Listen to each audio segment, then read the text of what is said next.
Ici, nous avons le bassin de baignade naturel. C'est une infrastructure de maçonnerie faite avec la pierre de Saint-Marc, c'est-à-dire tous les murs qui composent la partie de baignade, c'est fait de pierre Saint-Marc et d'ardoise bleue.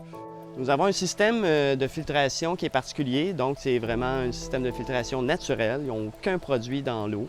On a une première filtration qui est faite à partir de la pompe de piscine mécanique et on a un écumoire de surface et un écumoire de fond qui ramasse cette eau-là, qui est pompée par la suite, qui s'en va dans des immenses bassins de filtration souterrains dans laquelle on retrouve un enrochement de granulométrie différente, en partir des plus gros gabions au fond, à aller jusqu'au sable de finition à la surface.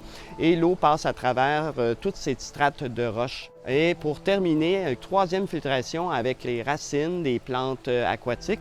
Ils vont avoir comme fonction de faire la filtration de tous les minéraux qui se retrouvent à l'intérieur de l'eau. On essaie d'avoir le minimum de matière organique autour des plans d'eau parce que ça nourrit et contamine l'eau. Et on a aussi des ratios à respecter, comme doit avoir 50 d'ombre pour avoir une belle qualité d'eau et avoir pas trop de poissons aussi, environ un poisson pour 1000 gallons d'eau. Donc ici, nous avons 16 000 gallons d'eau au total. Tout ce qu'on voit, le circuit à partir d'en haut, on a vraiment des ruisseaux. Ça cascade aussi, on a de l'oxygénation qui se fait dans l'eau. L'eau se réchauffe rapidement et aussi se refroidit rapidement. Donc, on peut aller chercher les 80-82 degrés durant l'été.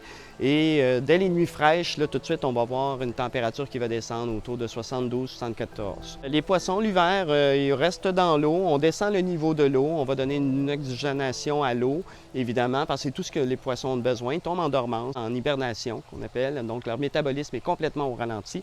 Et ils reprennent vie à chaque printemps quand les jours de chaleur reviennent. Ce qui compose aussi autour des plans d'eau, ce sont nos plantes de terrasse. C'est des variétés peu communes qu'on commence à connaître ou qu'on commence à voir dans les centres jardins. Entre autres, la magnifique agapanthe africanus qui est d'une beauté exceptionnelle, porte le nom de lys du Nil. Donc là, des variétés de plantes qui vont porter le nom de lys. Évidemment, nous allons avoir ces types de plantes-là au jardin. Entre autres, on a le lys ananas qui est cultivé en pot. Le lys des sables aussi qui est actuellement en fleurs, qui est très odorant. Le lys d'eau qui se trouve avec les nymphéas, les nénuphars qu'on appelle communément appelés.